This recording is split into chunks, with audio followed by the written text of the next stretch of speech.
Salve, nação rubro-negra! Tudo nosso, nada deles. Me chamo Túlio Rodrigues e vamos para o segundo episódio da série Baú Ser Flamengo, com uma entrevista antológica com o ex-presidente Jorge Elal. Essa entrevista foi gravada no fim de 2012 e publicada em 2013 em nosso canal no YouTube. Jorge Elal é talvez um dos maiores expoentes da política do clube. Foram 2 mandatos como presidente e participação em inúmeras gestões em diversos cargos. Seus tempos de torcedor, o início na política do Flamengo, como ajudou a manter Zico no clube quando ainda jogava na base, a compra do terreno do CT Ninho do Urubu em 1984 e o polêmico caso das papeletas amarelas. Confira agora o bate-papo com um dos maiores presidentes da história do Flamengo. Me siga nas redes sociais, @poetatulio e o Ser Flamengo, com @blog Ser Flamengo, e compartilhe este episódio. E acho que o Jorge Elal, acho que é uma pessoa muito bem indicada para que a gente iniciasse esse trabalho. E, seu Jorge, antes da gente começar a entrar assim, nos papos sobre, né, a sua atuação como presidente, a gente gostaria de saber como e quando começou sua relação de torcedor com o Flamengo. Bom, primeiramente, muito obrigado, né?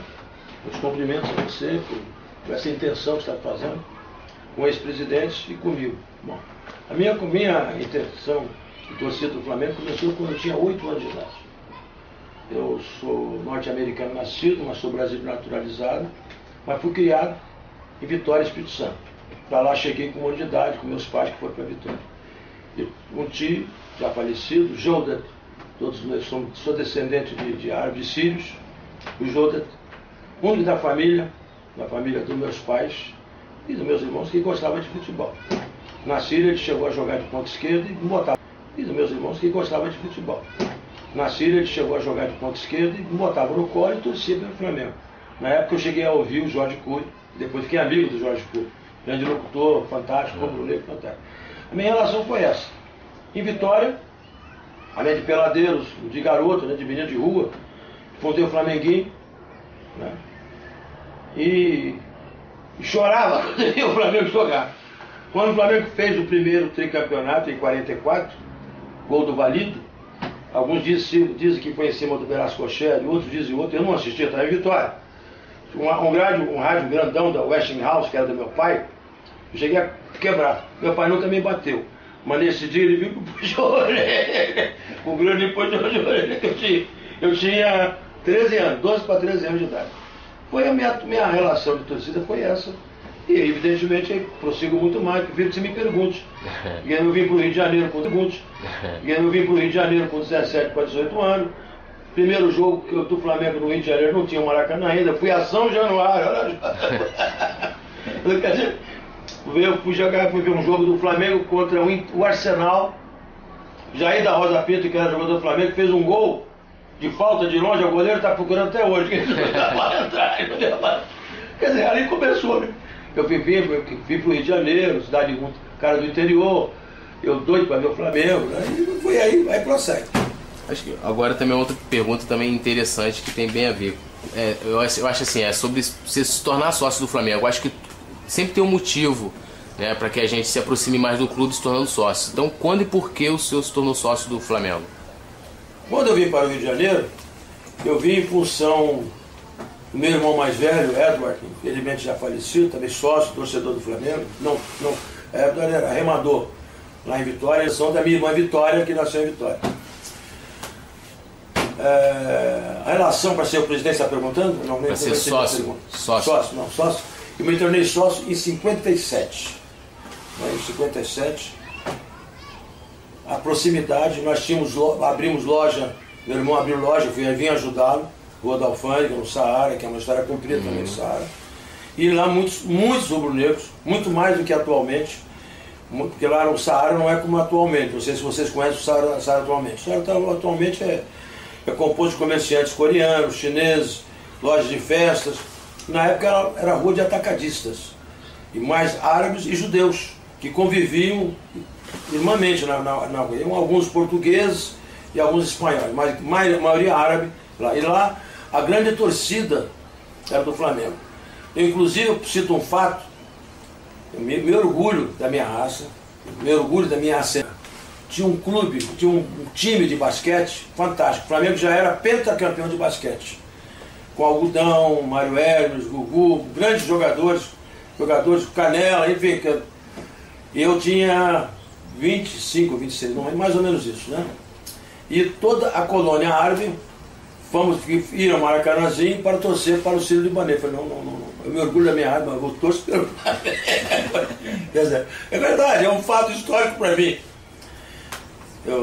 Não é a mãe dele, a minha primeira mulher, foi comigo, ela estava comigo, ela acompanha o Flamengo também, é sócia, também proprietária do Flamengo. E na ocasião, a regra do basquete é completamente diferente da atual. Faltando 3 minutos para acabar o jogo, botava uma bandeira amarela e qualquer falta, eram 2 lances livres, qualquer falta que ocorresse. E o Sírio realmente tinha um grande time. Estava ganhando o jogo por um ponto de diferença. Realmente um grande time. Estava ganhando o jogo por um ponto de diferença. O Algodão ficou nervoso, fez uma falta de propósito que não aguentava mais, porque o Sírio estava, né, como atualmente você tem, acho que é 24 segundos para arremeter, né? Hoje você ficava na bola. O Algodão fez a falta e acabou.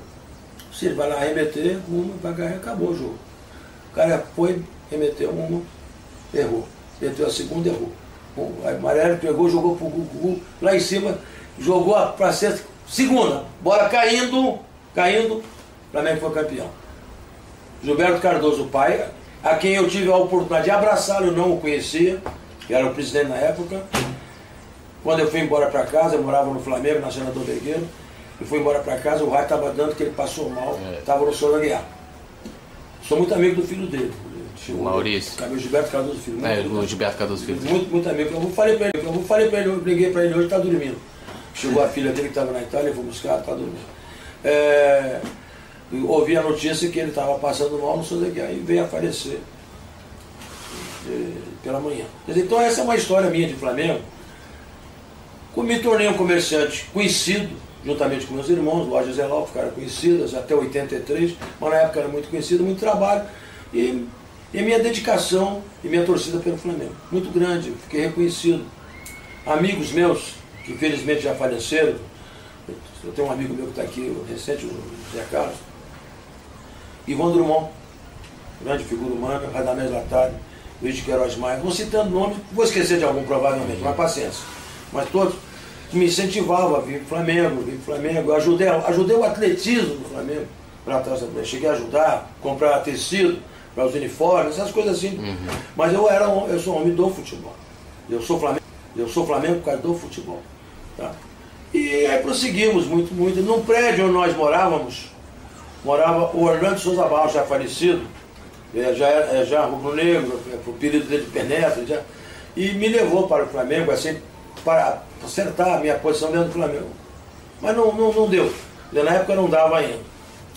Em 66, o Fábio Alfati, que foi um grande amigo meu, que foi um grande presidente, eu votei nele, cheguei a votar nele. Na época a sede era na Rui Barbosa, onde tem um prédio até hoje.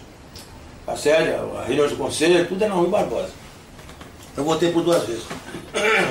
Como eu tinha uma ascendência grande no Saara, na ocasião, em 66, o Flamengo nós deveríamos ter pelo menos uns 100 sócios proprietários na região. Na região, sócio proprietário que votaria. O Fábio foi acompanhado de Wilton Santos, Marcos Vinícius de Carvalho, um grande homem da administração Lacerda, o pai do Veiga Brito. O Veiga Brito foi um grande homem que hoje não falta água no Rio de Janeiro por causa dele, por causa do Guandu. Ele fez a obra um homem importantíssimo na administração.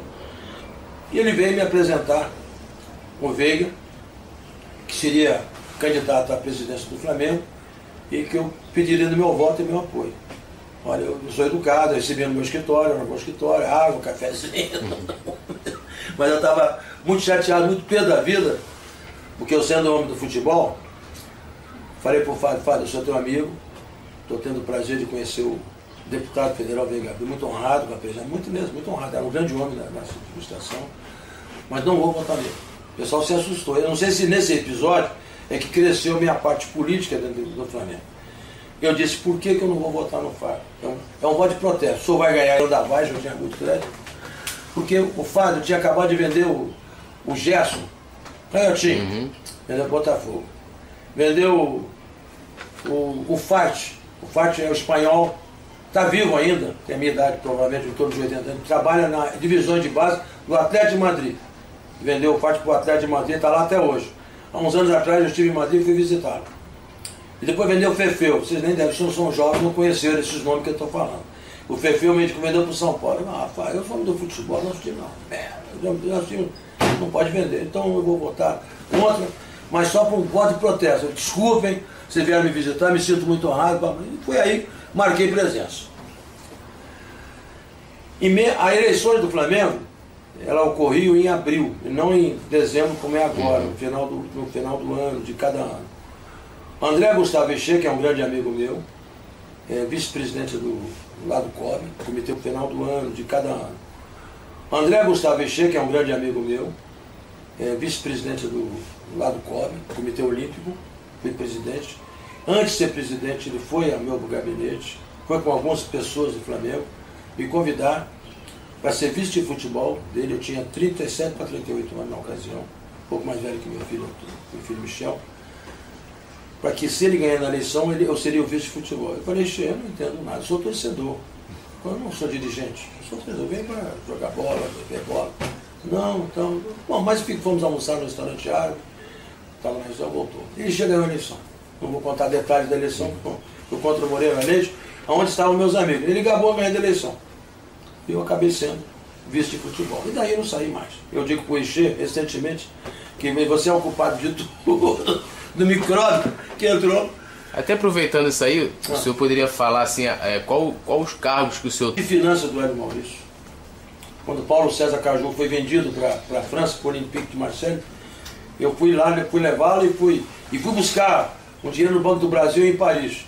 O Ernesto Alves, que era homem do Banco Central, deu uma cartinha e falou, bom, vamos lá. Fui vice de administração, fui vice-eleito junto com o Márcio Braga, fui benemérito, fui eleito benemérito em 1974, acho que ninguém, a não ser o Richer, tem essa antiguidade como benemérito.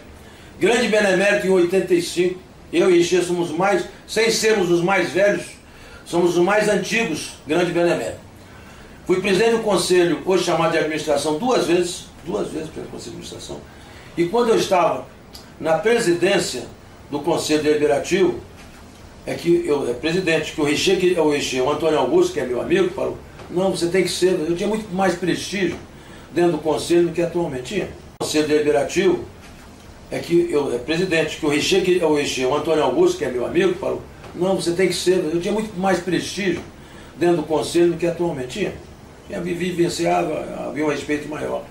Eu só vou ser candidato à reeleição, ele foi, se você for vice-presidente do conselho. Eu acabei aceitando, eu não tenho cara de homem de legislação, eu sou executivo. Eu falei, eu não tenho jeito para isso. Não, você vai ser. Eu acabei aceitando. E por essa razão, quando o Antônio Augusto, a administração vendeu o Zico para o Udinese, chorei, o Zico é meu afilhado, achei chato, e fiz de tudo. A Adidas, que hoje está retornando ao Flamengo, quem tomava conta da Adidas na época chamava-se o senhor Armin Quinari, deve estar vivo ainda, não mais ouvi, comprou na minha loja todos os aparelhos de eletrodomésticos, como tornou-se um grande amigo meu, e a venda do Zico criou uma revolta muito grande dentro do Flamengo, uma crise imensa, e o Antônio Augusto renunciou. Ao renunciar, Eduardo Mota, que aí está, você deve ter entrevistado provavelmente, ele assumiu por um período que ele, como vice-presidente eleito, assumiu, mas teríamos que ter uma nova eleição. Foi aí que surgiu. Aí veio o Gilberto Cardoso Filho, Michel Assef, esses dois principalmente, exigiram que eu me tornasse candidato. Não devo ser, não é bem assim. Mas acabei me tornando, para não me alongar. Mas na época a eleição, na metade do período, eram só apenas 300 conselheiros que votavam. 150 eleitos e 150 natos. E eu ganhei do Raul de Melo Evo, ganhei e me tornei presidente. Em 83, 84, depois fui candidato sozinho, foi em 85 e 86. Foi aí que me tornei presidente do clube e marcando minha presença na presidência, está registrado como grande benemérito, como presidente do clube, e colaborando com todas as administrações posteriormente. Qual avaliação o senhor faz da sua gestão na época? Patrimonialmente muito boa. Vou explicar por quê. Porque eu não me conformava, desde 70 eu não me conformava, que o Flamengo, com a grandeza da instituição que o Flamengo que representa, o Flamengo não tivesse o seu treinamento. Eu chamei o Gilberto Cardoso, o Mota, e os corretores encheram de proposta o Flamengo, sabendo que nós queríamos adquirir uma área para fazer o seu treinamento. Para encurtar. Eu mandei o Gilberto e os outros, o Mota, os engenheiros aí, elimina aquele que não serve, deixa aqueles que servem para a gente dar uma olhada. Botei 2 ônibus à disposição, ali na praça, e convidei vários beneméritos para... Enfim, passamos uma tarde inteira, um sábado inteiro, de manhã e de tarde, visitando várias áreas. Ao final ficou escolhido o que é atual e uma outra área que em reunião de diretoria ficou escolhido o atual centro de treinamento, que é o meu nome hoje. Em 88 a direção colocou centro de treinamento Jorge Elal. No Flamengo, a arquibancada, que é pequena, modesta, ameaçava cair. Os ferros corroídos, tira uma corda que ia até a praça para ninguém passar em volta para não cair. Eu andava de capacete, esses capacetes de operário, de gozação que eu andava. E nós fizemos, com o Gilberto, nós fizemos toda a remodelação. Hoje você vai na arquibancada, cabe 5, 6 mil pessoas, nenhum problema. Pequeno para o Flamengo. E a sede que existe hoje, quando eu falo eu, não é para eu e o grupo, né? De minha administração, né? Fica muito chato falar eu, mas a ideia surge de quem é o presidente. Então eu digo, patrimonialmente eu fiz por quê?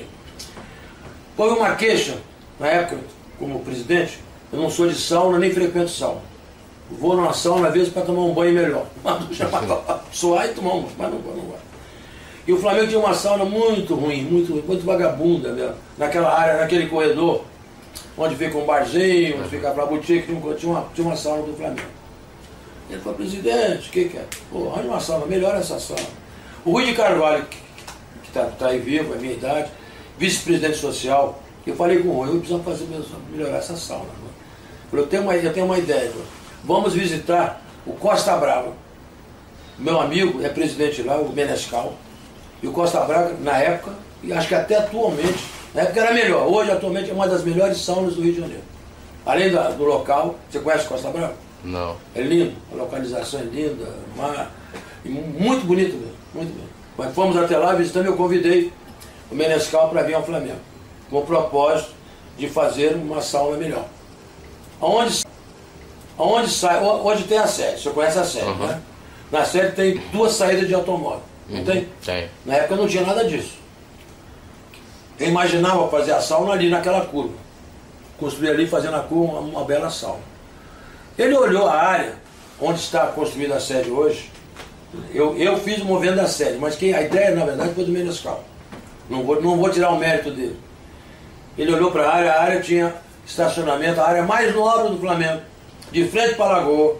Era um estacionamento para 40 automóveis e uma quadra de voleibol para os velhinhos da minha idade atual. É verdade, os velhinhos jogavam no voleibol. Ele falou assim, você tem a planta daqui? Tem. Por quê? Não dá para fazer um prédio aí. Olha. Bom, enfim, encurtando. Levou, fez um anteprojeto, eu fui no corpo de bombeiros na Praça umas 10 vezes para aprovar. Chamei a associação dos moradores ali da Selva de Pedra, com maquete na frente, uma grande reunião, e aprovamos a sede. Então a sede deve a um trabalho da minha administração, estacas colocadas, tal, o juiz Augusto depois fez algumas, não, mais fez, para concluir depois. A sede seria muito mais luxuosa do que é atualmente. Elevador panorâmico, restaurante para fora, mas acho que vai acabar tendo, tem uma parte grande que não está sendo usada ainda. Então, essas são 2 marcas que ficam para sempre. Isso é a parte patrimonial. Títulos, eu ganhei um título estadual, todos os 8, 3, 8, 4, 5, sempre dei volta olímpica. Como é que é? O primeiro turno é Guanabara, outro é a Taça aí, mas nesses 3 títulos eu não consegui ser campeão. Ajudei muito em 83 a ser campeão brasileiro. Vamos jogar a Libertadores em 84, Outro feito meu, de contar uma coisa para vocês. A Nação do Esporte não permitia propaganda na camisa. Era proibido propaganda na camisa dos clubes. E em 82, reunião do conselho, lá na Rui Barbosa, que era lá que nós nos reunimos, foi posta em discussão o conselho aprovar colocar propaganda na camisa. O Guilherme M, que você conhece, um outro torcedor que eu esqueci o nome, faleceu, Marco Aurélio Moreira Leite, que faleceu, e meu filho Ronaldo. Eu tenho 5 filhos, ele mais 4. O Ronaldo, na época, tinha 25 anos, 24, 25 anos.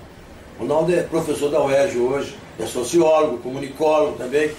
Sempre sai alguns artigos no Globo, sai na página editorial. O Ronaldo veio para mim, pai, eu vou botar conta. Porque eles achavam que era muito ruim, manchar o manto sagrado. Não permitiam. Muito ruim, manchar o manto sagrado. Não permitiam. Não pode botar no manto sagrado, ó, isso aí.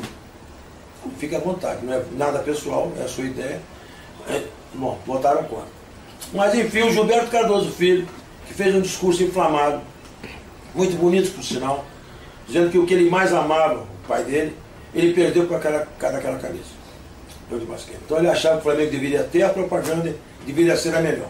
Bom, passado esse episódio, o Tony Augusto saiu, eu assumi em 83, em setembro de 83, mandato tampão 1 ano e 4 meses.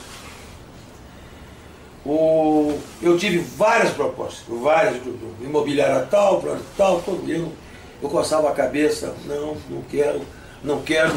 O Kleber Leite, que foi sempre um grande amigo meu, hoje não é tanto, com outros interesses. Na época, ele veio para mim, um grande publicitário, e propôs. Na época, você está com quantos anos? Eu, 28. Hein? Na época, essa faixa etária mais ou menos. 28, você nasceu em 84. É isso aí. Nessa época, havia um ufanismo, um nacionalismo muito grande. O petróleo é nosso, petróleo é nosso, petróleo é nosso. Então eu pensei bastante, falei nós estávamos na Libertadores em 84. Falei, Cleber, tudo bem. Vou no conselho, vou aprovar pelo jogo da Libertadores. E foi colocada no Brax. Muito feio na ocasião. Eu lembro que era amarelo, né? Horrível, amarelo e preto. Muito feio. Bom, tudo bem. Então você estava na cena. Então, nós fomos. Na época, a Libertadores era disputada de uma forma diferente da atualmente, que é atual. O Grêmio havia sido campeão em 83, campeão do mundo em 83. E nós fomos disputar, nós fomos ganhando, eliminamos os times da Colômbia, da Venezuela e outros times locais, e chegamos a semifinais com o Grêmio. O Grêmio ganhou do Flamengo lá em Porto Alegre e nós ganhamos do Grêmio aqui. Nós tínhamos que jogar num local, a partir desse desempate. O Grêmio jogava com a vantagem do empate, né? Empatamos de 1 a 1 no jogo, no tempo normal, teve a prorrogação de 30 minutos, 0 a 0. Tita perdeu gol na cara, Nunes perdeu gol na cara, era para ter ganho. Chorei muito nesse jogo, e não merecíamos ter perdido. Mas a Lubrax ficou. Em 85 foi feito um contrato melhor, já para o ano inteiro, já formato atual. 85, 86, e foi a marca em clube que mais durou 25 anos, fez boda de prata, 25 anos. Em 87, Márcio Braga presidente, houve a Copa União, quando esse clube foi um movimento muito grande, o Flamengo foi campeão, essa disputa pelo esporte, mas o Flamengo foi campeão, essa disputa pelo esporte, mas foi a voz do povo, da imprensa, o Flamengo foi o campeão. João Henrique Areias, que está no grupo que venceu, veio e tentou convencer o Márcio Braga a botar Coca-Cola na camisa. Tanto o Flamengo como todos os demais clubes. Eu fui ao Márcio, Márcio não vai fazer isso, eu estou lhe pedindo. Não faça isso. Não faça isso. Ele não fez, ele me atendeu. Tanto o Flamengo ficou com a Lubrax, os outros demais clubes com a Coca-Cola, o Corinthians também, diga de passagem, lá em São Paulo, Cafunga, né? Cafunga? O Calunga, ali sim. Sei lá. Eu esqueci. Então manteve o Flamengo nos últimos anos teve problemas de impostos e às vezes não conseguia ter as certidões e a Petrobras só poderia pagar com as certidões, que é o problema atual do Vasco, com a Eletrobras, mesma coisa. Mas eu fiquei com pena, né, na administração do Márcio, Batavo, né? Não foi? Foi. Ali, Batavo, esquece. São marcas que não marcaram. São marcas que não marcaram. Isso valeu a pena pelo patrocínio e pelo recurso financeiro que entrava no programa. Então eu considero, que já falei atualmente, que a grande marca a pagar os impostos, ter certidões, é a Lubras. É a marca da camisa, que todo mundo tem aí. Está aqui, ó. Deve estar aí. Olha lá. Né? Quer dizer, então essa também foi outro ato meu. Nós fizemos as ruas do Flamengo, todinha, eram pavimentadas, tudo terra. Chovia e virava lama aquilo tudo. Tudo está pavimentado. Quer dizer, então, outras coisas mais, quer dizer, coisas mais importantes por essas que eu já citei. Agora você tem uma história bacana com o Zico, né? Que o Zico ainda, acho que na base, se eu não me engano, quase sai do Flamengo pro rival Vasco por causa de um prato de comida. E o senhor foi responsável por manter aí o Zico, que é o ídolo maior do Flamengo. Conta essa... Foi responsável por manter aí o Zico, que é o ídolo maior do Flamengo. Conta essa história aí pra gente. Vamos lá, vou contar. Eu sempre gostei do futebol do Flamengo, mas sempre gostei muito mais da base. A base é a que me emprega. E o Celso Garcia, jornalista, já falecido, morador de Quintino, a esposa dele está viva ainda, com os filhos, me trouxe o Zico.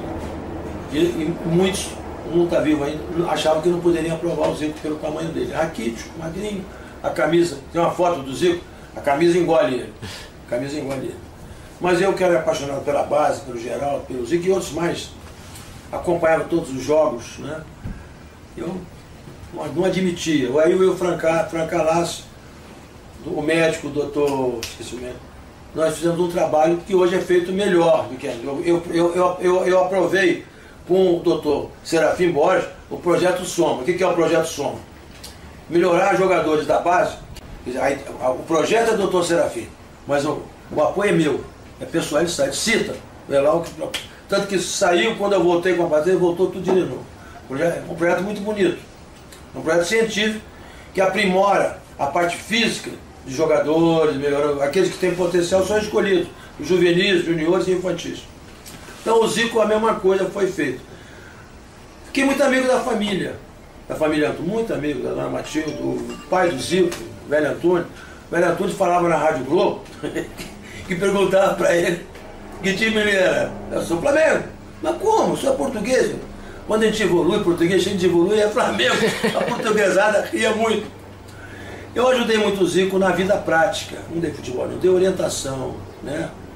Fui convidado, sou padrinho com a primeira mulher, sou padrinho de casamento dele. Eu, Celso, Rui da Flachop, que já faleceu, e o Zé Mário, jogador, que está aí. Nós somos 4 padrinhos do Zico.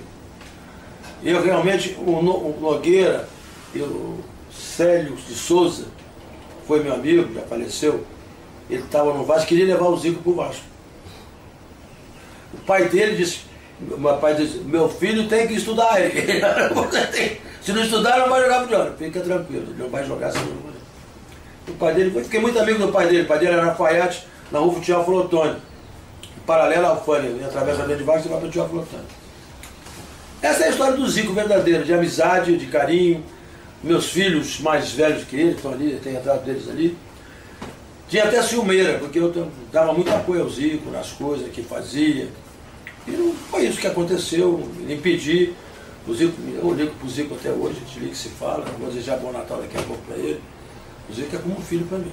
Tem a idade do meu filho mais velho, ele fez 58 anos, 3 de março de 53.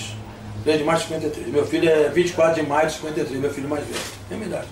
Ele tem a grande amizade dos meus filhos com o Zico é do Ronaldo. O Ronaldo é muito amigo dele. Troca e-mails, conversa, se gosta. Agora voltando assim o CT, vai voltar lá 84 que foi adquirido, né, o terreno lá em Vargem Grande. Na época, né, não tinha, hoje o futebol teoricamente é completamente diferente, né, de hoje, né, CT, refis, né, essa coisa toda. Da onde se tirou na época de ter o Flamengo ter um espaço para se criar um CT? Tirei desde 70, eu falei isso no princípio para você. Eu não me conformava com a sua grandeza, o Flamengo não ter um campo. Não podia, tem que ter um campo, tem que ter uma área. E escolhemos aquela área. E aproveitando, hoje tem uma área, tem um campo para o futebol profissional, com instalações que a Patrícia está concluindo. Eles deverão concluir. Mas, na verdade, quando eu adquiri, foi só para a base. Para ter um prédio, botar 200 garotos, morando, comendo, estudando, tudo ali próximo. Fazer um Barcelonazinho no Flamengo. Tipo, eles têm um La Masia. Sem imitar na época. Hoje se fala muito. Mas era a minha intenção, sempre foi a minha intenção, que o Flamengo tivesse, como tem hoje, tem 4 campos, teria um campo menor para jogos oficiais, você pode ver o projeto. Hoje tem um campo maior lá no final. Você já foi lá? Não, nunca fui. Vale a pena tive a oportunidade. Lá no final tem um campo maior, onde vai ter a concentração de profissionais. A minha ideia não era ter um campo de profissionais. Não sou contra, não. Estou dizendo, mas a ideia de campo surgiu com a Patrícia, através do Vogel, que ele está fazendo. Eu aceitei. Acho ótimo, tudo bem, tem espaço. Mas a ideia básica era ter aquilo que eu não me conformava. Joga no campo tal, vai lá no campo. Não tinha campo, né? Em 99, recentemente, por exemplo, nós ficamos jogando em Jacarepaguá. Tinha o campo da Universal, que desistiu, eu fui lá, piquei o campo. Para ter jogos oficiais do infantil e do juvenil. É isso. Eu não me conformava. O Flamengo hoje tem campo, a casa está lá, tem poucos lugares para acomodação. Eu acredito que não vamos ampliar. O Flamengo vai ampliar. Esse é o meu projeto. Ninguém fez nada, vou repetir. Em 89 o Gilberto fez. Gilberto, que é da administração, ele colocou 2 campos, ele colocou, tal, ajeitou. Em toda a administração, ele colocou 2 campos, ele colocou, tal, ajeitou. Em 2005 o Márcio Braga fez outra coisa a mais, mas na verdade quem empurrou foi a Patrícia. E por que demorou tanto assim, né? Chegar praticamente, vamos botar aí, 28 anos, daquilo não ter uma forma? Um absurdo, eu acho um absurdo demorar esse tempo todo, quando tem uma área imensa para fazer, criar novos jogadores, criar nova base, tudo mais. Eu conheço a base do Cruzeiro, conheci o Toca Raposo 1, Toca 2, tem a Toca 3, ótimo. Conheci do Atlético Paranaense. Na época, inclusive,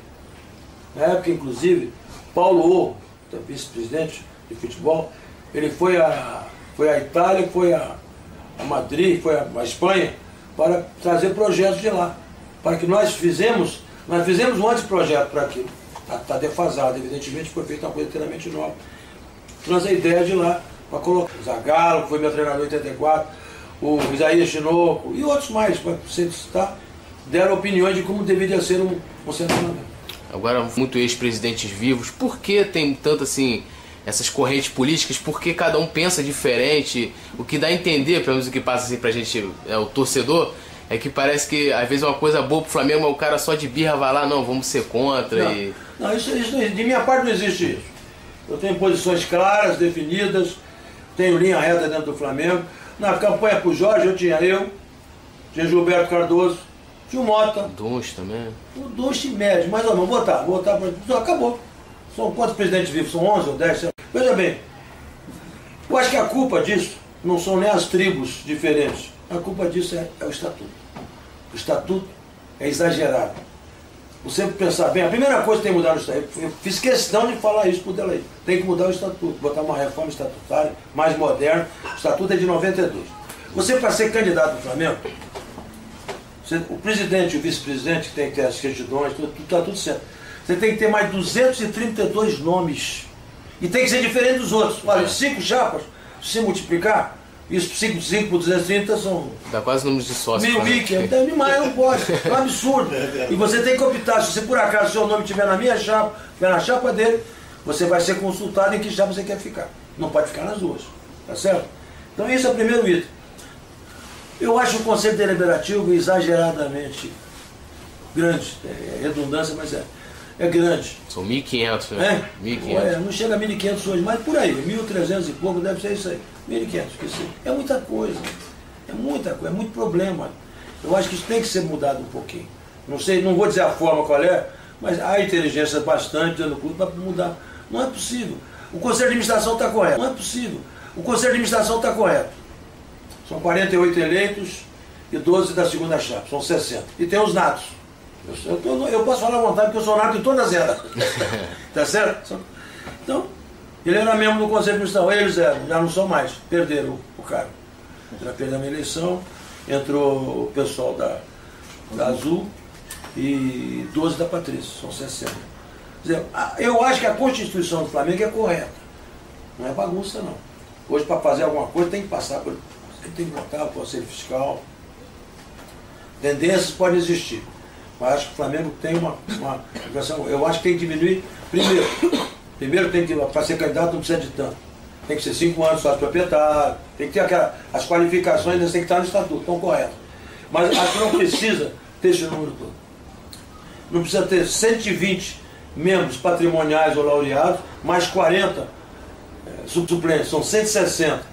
Outros são 48, mais 24. Você vê, 232 não vai, é muita coisa. Não se justifica. Para um colégio eleitoral que normalmente não chega a 3 mil, são 6 mil, 5.990 precisamente. Dessa vez foram 2.600 e não sei o quê. Certo? Foi mais que na vez anterior. Com 5 candidatos. Hein? Não sei, seria menos, talvez fosse menos. É isso. Se o senhor hoje fosse presidente do Flamengo, como que seria a sua gestão? Difícil agora. Tem uma pergunta. Bom, ela seria mais moderna do que foi naquela ocasião. Claro, os tempos mudaram, tecnologia moderna, eu não sou adepto, é ele que usa tudo, quem usa é ele, não sou eu uso. Eu tenho que aprender. Essa que é a verdade. Eu não uso e-mail, não uso, mas ele usa, eu peço e ele faz para mim. Então é isso, quer dizer, eu faria uma mudança muito grande. Primeiro a base seria muito mais, uma importância muito grande a base, que é a menina dos meus olhos, que eu gosto mais de tudo, tá certo? E hoje, você não prende mais um jogador. Com 16, você tem que, só depois dos 16 anos, 18, aí você não pode prender, fazer contrato. Os jogadores são muito aliciados. O Flamengo teria que ter agente do próprio Flamengo para poder contratar os caras, entendeu? Essa é a minha ideia. Tem ideias modernas para você adequar ao Flamengo atual. Se modernizar, e isso é falando do futebol. Outras áreas eu não falo tanto que eu nem entendo. Então, o futebol, eu tenho certeza que eu adaptaria melhor do que está atualmente. Tomara que eles consigam. A gente pode polemizar um pouquinho agora? Pode, à vontade. Eu estava pesquisando pode lá. Pode polemizar, à vontade. Aí teve lá, durante a sua gestão, aquele negócio lá do dinheiro, que disseram que estava na conta Léo Rabelo, que ele disse que ia pro esporte amador, aí disseram que foi compra de juiz. O senhor pode explicar isso aí? Pode. Só o senhor dá a sua versão. Já transitou. Foi compra de juiz. O senhor pode explicar isso aí? Pode. Só o senhor dá a sua versão. O escândalo das papeletas amarelas no Flamengo. O Conselho Deliberativo do clube exige o retorno dos 300 mil cruzados que saíram do clube e foram parar na conta do vice-presidente de esportes amadores, Léo Rabelo. Da sua versão. Já transitou em julgado, né? Vou explicar por educação. Já transitou em julgado em todos os fóruns. Tá? Em todos os fóruns. A papeleta amarela, é isso que você quer falar? É mais claro, hoje tem papeleta de todas as cores. Todas. Hoje tem tricolor, azul, bicolor e arco-íris, tem todas as papeletas, tá? Todas. Não se iluda. Infelizmente é o submundo do futebol. Tá? O dinheiro foi usado, não foi nunca o Léo Rabelo, tá? Se alguém falou errado. O Léo Rabelo conseguiu dinheiro, 300 mil reais, para acertar dentro do clube que foi exigido. Foi ajudar quando o pessoal daquela empresa de automóvel, como é o nome da empresa? Que eu também trabalhava lá. Consórcio? Que já faleceu. O consórcio emprestou o Léo. Vou dar muito hoje. A compra, não de juízes, a jogadores. Você é campeão carioca, se você não perder para pequeno. Não perde ponto para pequeno, você sai campeão. Pode perder para o Vasco um jogo, outro, você. Então, o pequeno ninguém olha muito. Ninguém olha muito. Essa é que você não situa muito. Não tem, hoje tem televisão de tudo, né? Tem curso, tem tudo. Mas antigamente não tinha. Se adquirir, lhe dá tanto, você facilita o jogo para nós, do Bom Sucesso, do Botafogo, do Bangu. Isso aconteceu. Todos os dirigentes do Flamengo assinaram. Está lá, quem quiser ir lá buscar na tesouraria, presidente do Conselho Assessor, fiscal, todo mundo assinou, aprovando. E o que aconteceu foi isso. O Orlando Souza Barro, que era meu amigo, morou no mesmo prédio, queria ser presidente do Flamengo, candidato. Eu não apoiei, ficou louco, ficou alucinado. Quer dizer, ele, no Flamengo, foi denunciado dentro do Flamengo. O próprio Flamengo teve a denúncia do Orlando Souza Barro. Já faleceu. A filha dele foi na rua, me cumprimentou. A Irene e a Glorinha, sua irmã, eram amigas. Ela tem a mesma idade da Glorinha, tem 50 e poucos anos. quem levava o Jacobina para a escola era ele. O Jacobina era uma escola, hoje não tem mais, Jacobina era em Botafogo, uma escola de moça, de mulher. Então isso aconteceu, sim, aconteceu. O Antônio Augusto Dunche de Abranches, eu posso falar porque ele foi uma coisa pública.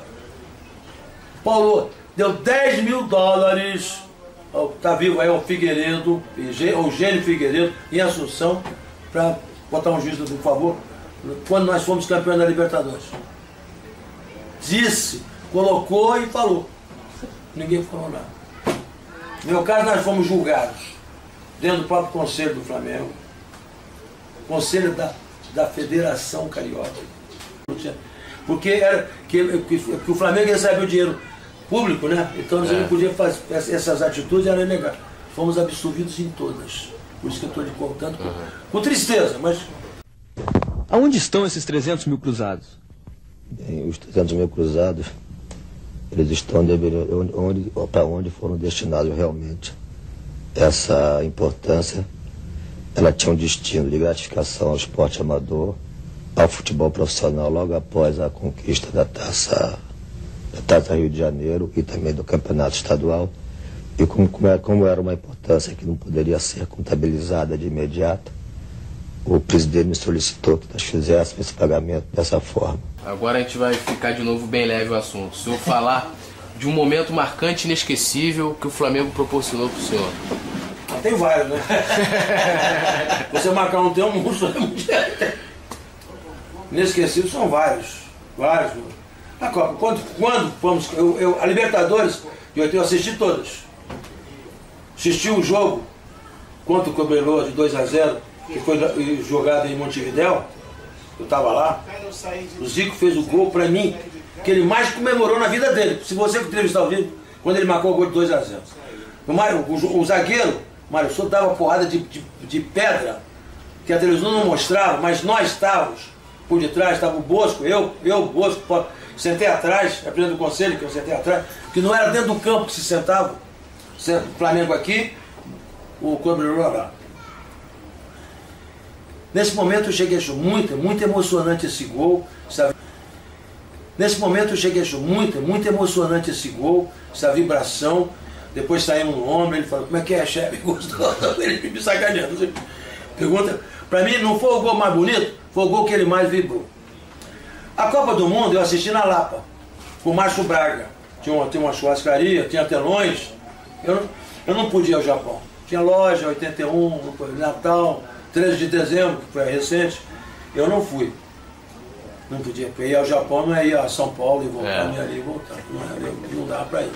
Assistimos lá, vibramos muito, foi um momento muito marcante também. E outro momento que me faz chorar e me emocionar foi a camisa do Zico. Não está aqui comigo, está contando.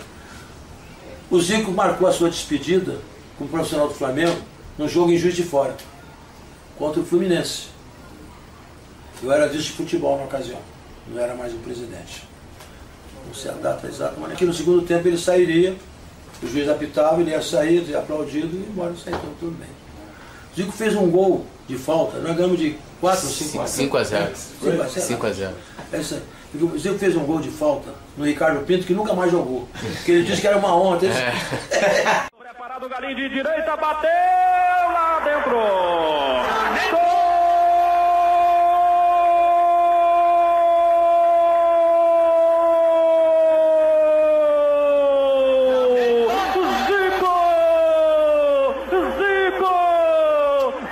Obrigado, Galinho, por tudo que você fez pelo futebol brasileiro.